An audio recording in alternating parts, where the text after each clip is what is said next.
Hello friends, welcome to my YouTube channel. मी यज्ञाता आनंद गुरव तुमचं माझ्या यज्ञ ई लर्निंग या चॅनलवर स्वागत करते. मुलांना आजच्या व्हिडिओमध्ये आपण फोर्थ आपला जो चॅप्टर होता न्यूट्रिशन इन लिव्हिंग ऑर्गॅनिझम्स त्याचे क्वेश्चन आन्सर्स कव्हर करणार आहोत. त्याआधी ज्यांनी चॅनल सबस्क्राईब नसेल केला त्यांनी प्लीज चॅनल सबस्क्राईब करा, बेल आयकॉनवर सुद्धा क्लिक करा, ज्यामुळे तुम्हाला अपकमिंग नोटिफिकेशन जे आहेत त्या तुमच्यापर्यंत पोहोचतील. So let's start today's video.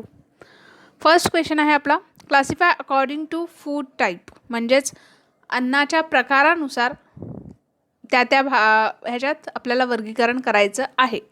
आपल्याला ॲनिमल्स नेम दिलेत बघा, काय काय दिले. टायगर म्हणजेच वाघ, काव गाय, वल्चर गिधाड, बॅक्टेरिया म्हणजे जीवाणू, डिअर हरिण, देन गोट म्हणजे शेळी, ह्युमन म्हणजे माणूस, फंगस म्हणजेच बुरशी, देन लायन सिंह, स्पॅरो म्हणजेच काय चिमणी, बफेलो म्हैस, देन फ्रॉग बेडूक, कॉक्रोच झुरळ आणि टिक म्हणजेच गोचीड आपण म्हणतो ना, तर ती.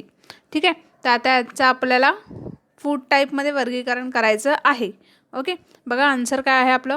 फर्स्ट टायगर कार्निवर आहे. त्याच्यानंतर काव हार्बिवर आहे, म्हणजेच हरित हरित पालापाचोळा जे असतात, ठीक आहे, त्याच्यावर ते त्यांचं अन्न प्रकार जो आहे तो आहे. Okay, then vulture scavenger, bacteria decomposer, deer herbivore, goat herbivore, human omnivore, then fungus decomposer, lion carnivore, sparrow herbivore, then buffalo herbivore, frog carnivore, cockroach carnivore, and tick parasite. Okay, then move to next. Match the pairs म्हणजे योग्य जोडा जुळवा. पहिला group दिला आणि group बी दिला. First one बघा, parasitic plant. Okay, परजीवी वनस्पती कोण आहे तर कसकटा. ओके, ही परजीवी वनस्पती आहे. Then insectivorous plant drosera. Okay, then next saprophytic plant mushroom, symbiotic plant lichen. Okay, move to next. Question number 3. Answer the following questions in your own word. First one, why do living organisms need nutrition? म्हणजे सजीवांना पोषणाची गरज का असते? So the answer is, nutrition is a process of uptake of nutrients from food and utilize them for various functions of the cells, and nutrition is required for purposes like supplying the energy required for doing work. काम करण्यासाठी आपल्याला energy लागते, त्यासाठी आपल्याला nutrition हवं आहे. For growth and development of body, आपल्या शरीराची ग्रोथ होण्यासाठी, डेव्हलपमेंट होण्यासाठी. टू फाईट डिझिजेस म्हणजेच रोगप्रतिकारशक्ती आपली वाढवण्यासाठी. Then to replace the damage cells and repair tissues, जे पेशी आहेत आपल्या त्यांचं व्यवस्थितपणे डॅमेज पेशी आहेत तर त्यांना रिपेअर करण्यासाठी आपल्याला पोषणाची गरज जी आहे, न्यूट्रिशनची गरज जी आहे ती लागते. Move to next question. Question number 2. Explain the process of production of food in plants. वनस्पतीची अन्न तयार करण्याची प्रक्रिया जी आहे ती आपल्याला इथे विचारले. बघा आन्सर काय आहे. Leaves are the food factories of plants and they are the sites where the synthesis of food occurs in plants. The leaves of plants contain a green pigment called chlorophyll, and this pigment captures the sun's energy, which is used to prepare food from carbon dioxide and water. Okay, the process of synthesis of food using sunlight, carbon dioxide and water is known as photosynthesis. प्रकाश संश्लेषण आपल्याला माहितीच आहे. Then during the process of photosynthesis, the leaves containing chlorophyll convert carbon dioxide and water into carbohydrates in the presence of sunlight, and carbohydrates which are produced during photosynthesis are ultimately converted into starch to be stored in plants, and this process can be represented in the form of the following equations, that is 6CO2 plus 6H2O, that is chlorophyll and sunlight converted into C6H12O6 plus 6O2. Okay, that is glucose plus 6O2. Okay, then move to next question. Question number 3, that is, what is mean by parasitic plants? Name their different types with example of each. आता परपोषी वनस्पती म्हणजे काय आणि त्याचे प्रकार काय आहेत ते उदाहरणं आपल्याला इथे विचारलेले आहेत. सो आन्सर बघा. Cascata survives by growing on the body of another plant and deriving nutrients from this plant in the process. And this mode of nutrition is known as parasitic mode of nutrition. Cascata is known as a parasite as it depends on another plant for its survival, and the plant on which it grows is known as the host. Cascata can be seen around in the form of yellow tubular structures growing on the stems of other plants, and it is devoid of leaves. Another such example of parasitic plants is Loranthus. Okay. So move to next question. Explain the various steps of nutrition in animals. म्हणजे प्राण्यांमध्ये पोषणाचे विविध जे टप्पे आहेत, विविध जे steps आहेत ते आपल्याला इथे विचारलेले आहेत. So the answer is the various steps of nutrition in animals are there, and first one is ingestion. Okay, ingestion म्हणजेच काय, the process of taking in of food into the body is called ingestion, and ingestion of food in humans is done with the help of the buccal cavity. Okay, then second, digestion, the process where conversion of food into soluble form occurs. Third one, absorption, the nutrients from the digested food are absorbed in the small intestine with the help of finger-like projections called villi. Okay. The next step, assimilation, that is the absorbed nutrients are transported via the blood vessels to the different organs to be utilized for different life process. Okay. Then last step, there is egestion, the process of removal of fecal matters through the anus is called egestion. Okay. Move to next question. Name some unicellular organisms in which all life process take place within their unicellular body. एकाच पेशीत सर्व ज्या जीवन क्रिया होणारे जे एकपेशीय सजीव आहेत, okay, unicellular आहेत, त्यांची ते कोणते आहेत असं विचारलं आहे. Answer, the unicellular organism in which all life process take place within their body are amoeba, then paramecium and euglena. Okay, हे तीन आपले युनिसेल्युलर ऑर्गॅनिझम्स आहेत. Next question number 4, give reasons, कारणे द्या. फर्स्ट क्वेश्चन बघा काय विचारलं आहे. इन्सेक्टिव्हरस प्लांट्स आर अट्रॅक्टिव्हली कलर्ड, म्हणजे कीटक पक्षी जे वनस्पती आहेत त्यांचा रंग जो आहे तो आकर्षक का असतो. Answer, insectivorous plants are attractively colored so that they can attract insect and feed upon them. And insectivorous plants grow in soil or water which are deficient in nitrogen compounds, and in order to meet this deficiency they feed on insect. Okay, move to second. Butterflies have a long tube like proboscis. फुलपाखराला नळीसारखी लांब अशी सोंड का असते. ठीक आहे. Answer, butterflies have a long tube like proboscis which is a straw-like structure and which enable them to drink juices and nectar, and it is coiled up like a garden hose when it is not in use. Okay, then next question number 5, prepare a complete the follow chart. Prepare and complete the follow chart according to type of nutrition. म्हणजेच खाली आपल्याला तक्ता जो दिला आहे तो according to nutrition म्हणजे पोषण पद्धतीच्या आधारे आपल्याला पूर्ण करायचं आहे. ठीक आहे. सो इथे जे बॉक्सेस आहेत तिथे आपले फिल इन द ब्लँक्स होते. ठीक आहे, ब्लँक्स होते ते बॉक्स आणि ते मी इथे फिल करून दाखवलेले आहेत. आन्सर आहे आपलं न्यूट्रिशनचे 2 पार्ट्स पडतात, that is plant and animals, वनस्पती आणि प्राणी.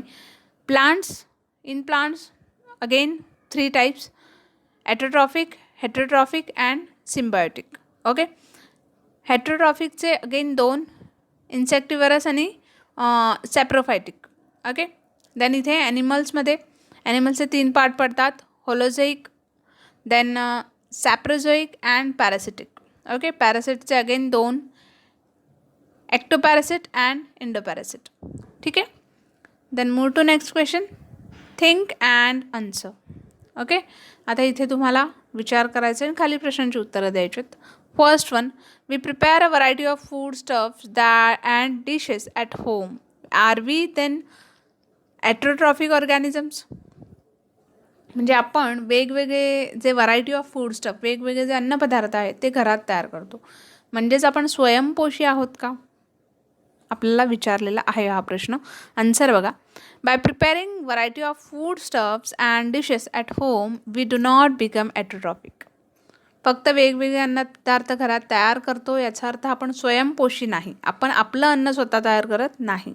ओके, आपण आपल्या अन्नासाठी दुसऱ्यांवर अवलंबून आहोत.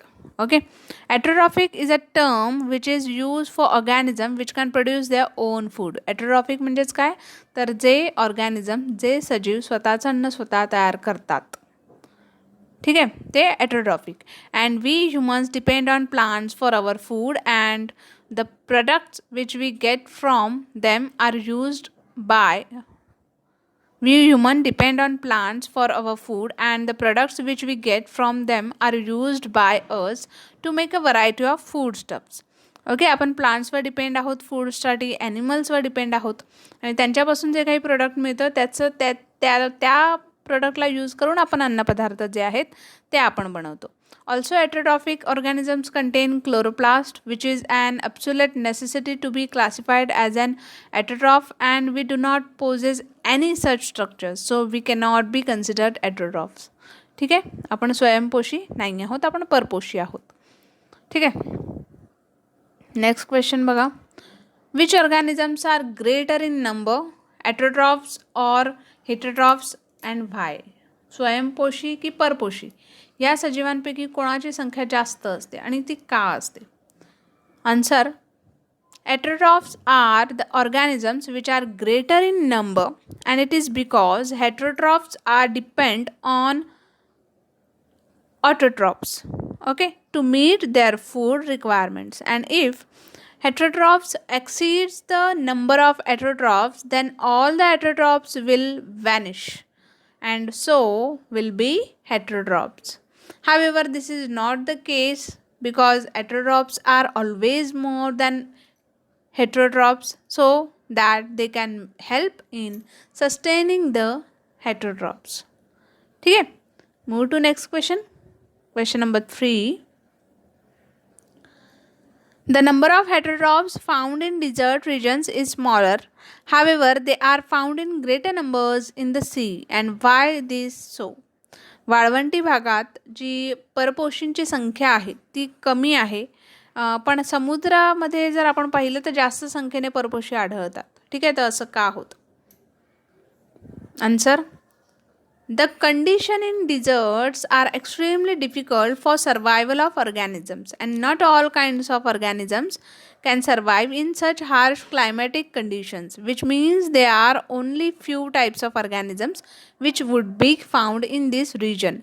And since there are not many kinds of plants and animals which are found in this region, heterotrophs would not be able to survive and would die for starvation, and that is why less heterotrophs are found in desert area. However, in case of a habitat like sea, there are plenty of organisms and which are found in regions ranging from aquatic plants to small fishes to big fishes, and it is an environment which supports the survival of heterotrophs, and thus more heterotrophs are found in this region. Okay, next question number 4. What damage or harm do the ectoparasitic and endoparasitic animals cause? म्हणजेच बाह्य परजीवी आणि अंतरपरजीवी जे प्राणी आहेत त्यांच्यामुळे काय नुकसान होतं? ठीक आहे, तर आन्सर बघा. Parasitism is a type of interaction in which one of the partners is benefited because it resides outside or inside the body of the host and gets free accommodation and food while the host is affected due to loss of nutrition. Ectoparasites and endoparasites devoid the host of its nutrition, and some of the parasites are known to cause diseases like Ascaris roundworm, which is an endoparasite of intestine causes ascaris. And another example is of Wucheria, which causes elephantiasis or filariasis. It is an endoparasite which lives in lymphatic vessels of lower limbs, and leech or ticks, which are found in humans and dogs respectively, are example of ectoparasites, and they absorb the nutrients from their host. Move to next question. Why is plant food not produced in any other parts of the plant except the green one? म्हणजे हिरव्या भागाव्यतिरिक्त वनस्पतीच्या इतर अवयवात अन्न का तयार होत नाही? So the answer is plant food is produced by a special process known as photosynthesis, and the process of photosynthesis requires specialized structure called chloroplast, and these structures are found only in green regions of plants, and the green colors of specific parts of plant is due to the presence of chlorophyll pigment present in this chloroplast, and structures in plants which do not contain chloroplast do not appear green in color and are not capable of producing food. Okay. So friends, आपले जे question answers आहेत ते इथेच complete झालेले आहेत. Hope तुम्हाला आजचा जो व्हिडिओ आहे तो नक्कीच आवडला असेल, आणि ऑफकोर्स व्हिडिओ जर आवडला असेल तर चॅनलला नक्की सबस्क्राईब करा, बेल आयकॉनवर सुद्धा क्लिक करा, ज्यामुळे तुम्हाला अपकमिंग नोटिफिकेशन जे आहेत ते तुमच्यापर्यंत पोहोचतील. चला तर भेटूया आपण आपल्या नेक्स्ट व्हिडिओमध्ये. तोपर्यंत take care and have a good day.